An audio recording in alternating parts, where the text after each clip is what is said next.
Hello guys, welcome back again to my channel bersama saya Hansan di sini dan seperti biasanya setiap harinya saya akan buatkan video seputar cryptocurrency. So, bagi kalian yang tertarik seputar cryptocurrency, boleh aja langsung bantu saya like dan juga subscribe. Jangan lupa juga untuk hidupkan lonceng notifikasinya supaya kalian gak ketinggalan update terbaru seputar cryptocurrency. Oke, pada hari ini guys, kembali kita akan bahas seputaran Bitcoin dan seperti biasanya kita bakalan mulai dari CoinMarketCap terlebih dahulu. Jadi per hari ini kita melihat market secara overall market cap-nya berada di angka 1,11 triliun dolar atau naik sekitar 0,88%. Dan membuat di top 10 coin kalau misalnya teman-teman perhatikan itu rata-rata juga dalam keadaan hijau, cuman ada 2 atau 3 yang merah, yaitu adalah yang merah itu BNB, Cardano, dan juga Solana, sisanya hijau, dan menjadikan Polygon Matic hari ini sebagai top performer dengan kenaikan 2,92% menuju 0,89 dolar.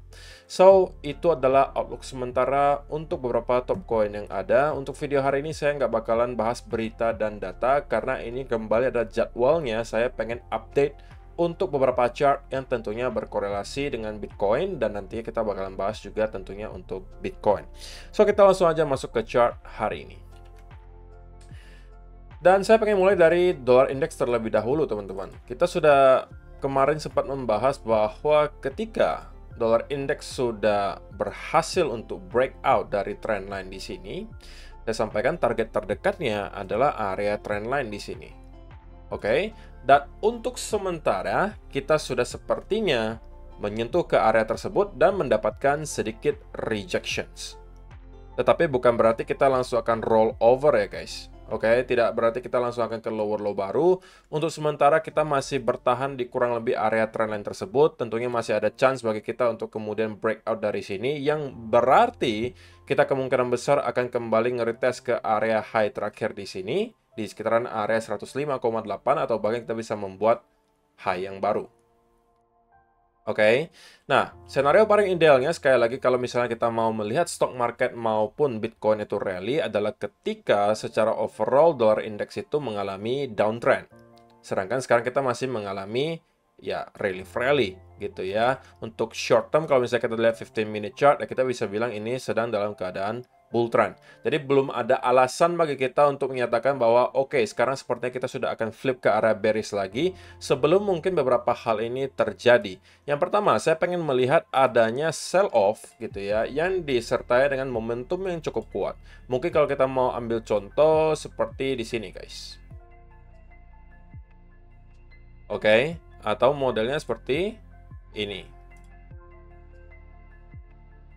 Sell off yang menunjukkan bahwa selling pressure terlihat sangat kuat gitu ya. Dan kalau misalnya hal tersebut sampai kita lihat gitu ya, kita melihat sell off disertai breakdown dari trendline yang tercipta di sini, menurut saya ini akan memperbesar chance bahwa kita kemudian akan mendapatkan koreksi yang dalam di dolar index, oke, minimal menuju ke beberapa area Fibo yang kalau kita tarik dari sini, ketemunya nanti mungkin minimal ke 103, 102,6, dan 102,2.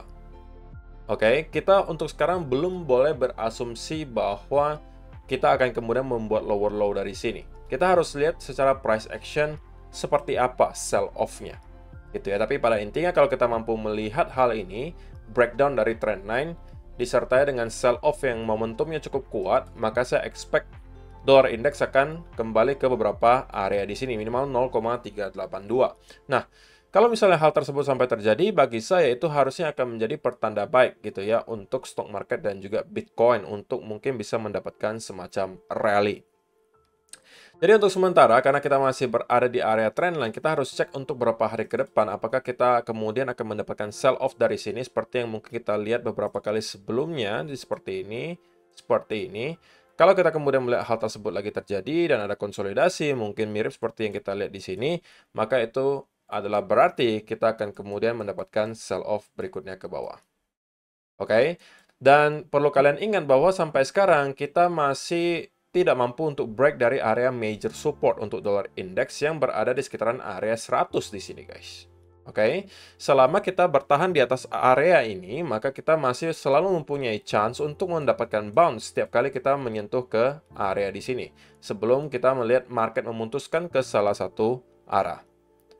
Kalau misalnya kita mau melihat dollar index melanjutkan major downtrend-nya, maka kita perlu melihat dia untuk breakdown di bawah angka 100, consolidate. Ini adalah berarti kita akan melihat dollar index melanjutkan penurunannya, kemungkinan menuju ke next area yang harusnya berada di sekitaran 97 sampai 95. Oke, dan bagi saya itu harusnya cukup untuk ngeboost Bitcoin kemungkinan nyampe ke sekitaran area 40.000 dolar. Bagi saya seperti itu.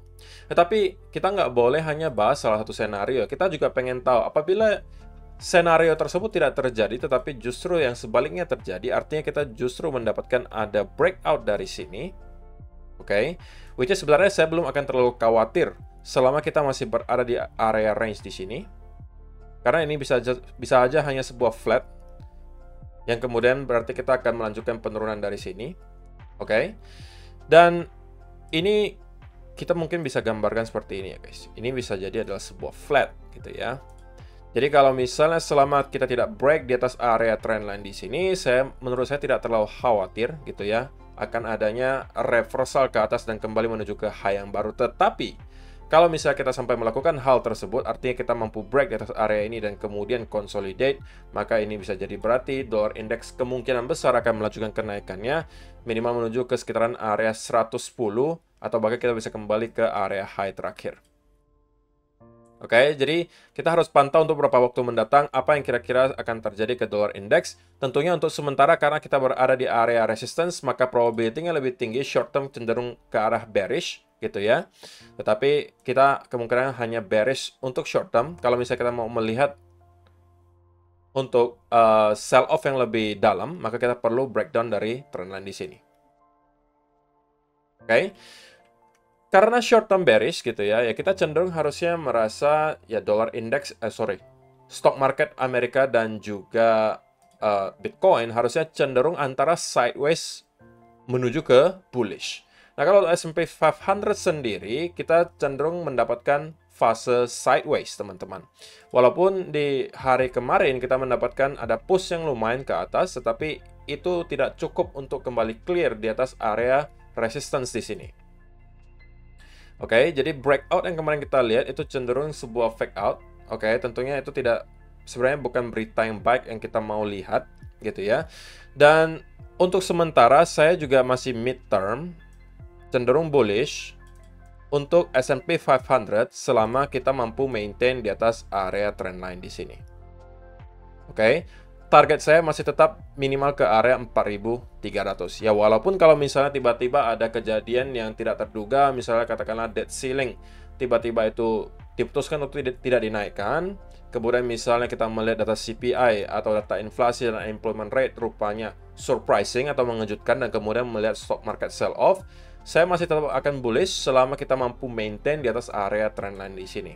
Karena itu bisa aja hanya sebuah shake out guys. Dan kita akan kembali bounce dari sana.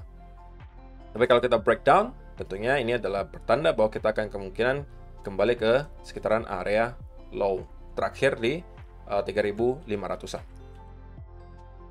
Oke.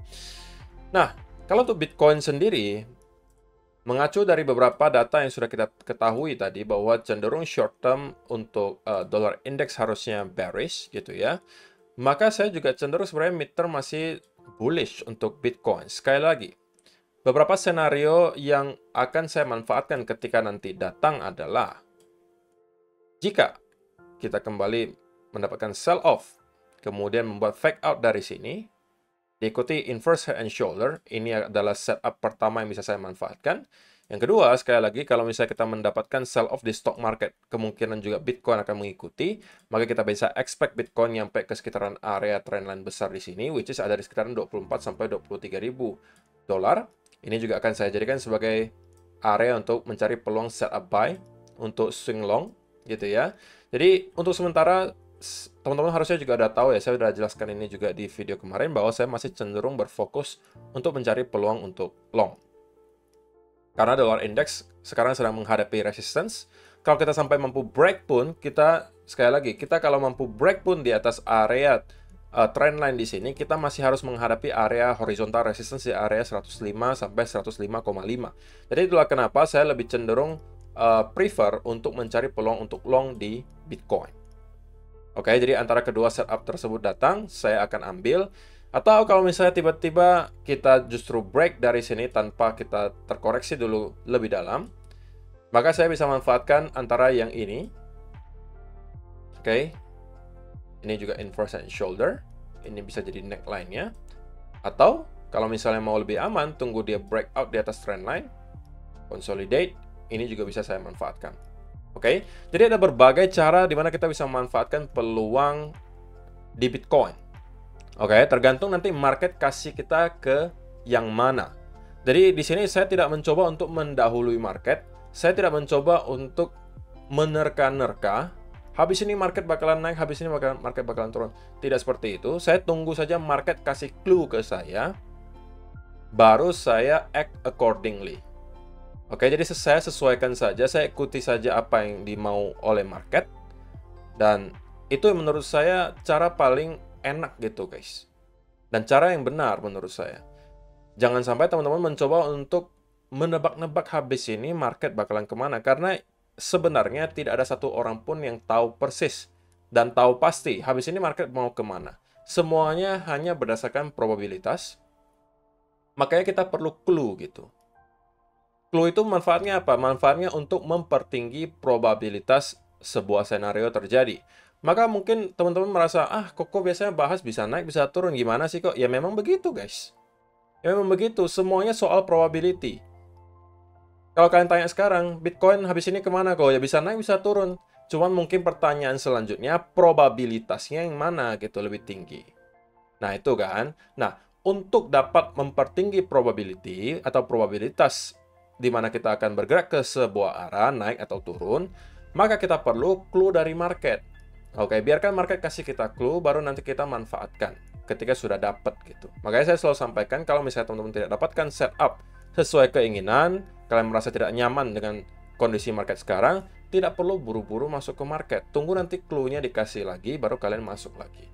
Kalau saya pribadi, saya menunggu beberapa senario yang tadi saya sampaikan terjadi. Tapi kalau untuk short term banget, kalau misalnya kita lihat dari sini, maka saya masih bisa expect Bitcoin untuk kembali push satu kali lagi ke atas. Ini untuk short term banget, karena kita cenderung mendapatkan ada bull flag di sini. Tapi jangan sampai terlena, teman-teman, karena push ini bisa jadi push terakhir sebelum pada akhirnya kita kembali reject dan membuat low baru. Oke, karena kita akan kembali menghadapi area trendline di sini. Dan kenaikan yang kita lihat di sini cenderung tidak terlalu impulsif, jadi saya agak skeptis untuk menyatakan bahwa kita akan kembali ke arah trendline di sini. Kecuali kita sampai mampu mendapatkan sebuah impulsive move dari sini, oke. Kemudian ada konsolidasi, mungkin contohnya seperti ini, maka itu bisa mengubah, dan ini berarti kita akan kemungkinan kembali ke area trendline di sekitaran 27.600. Oke, tapi saya yang setup yang di sini saya mungkin tidak akan manfaatkan, guys. Oke, karena saya merasa probability-nya tidak cukup tinggi bagi saya untuk masuk ke trade tersebut. Tapi kalau ditanya habis ini, Koko probability-nya lebih tinggi kemana untuk short term banget, saya merasa Bitcoin masih akan mencoba merangkak ke atas menuju ke area trendline di sini. Itu hanya berdasarkan pure price action ya, guys. Oke, so itu aja sih yang perlu saya sampaikan untuk video hari ini, guys. Terima kasih untuk teman-teman yang sudah menonton sampai selesai. See you in the next video. Bye-bye.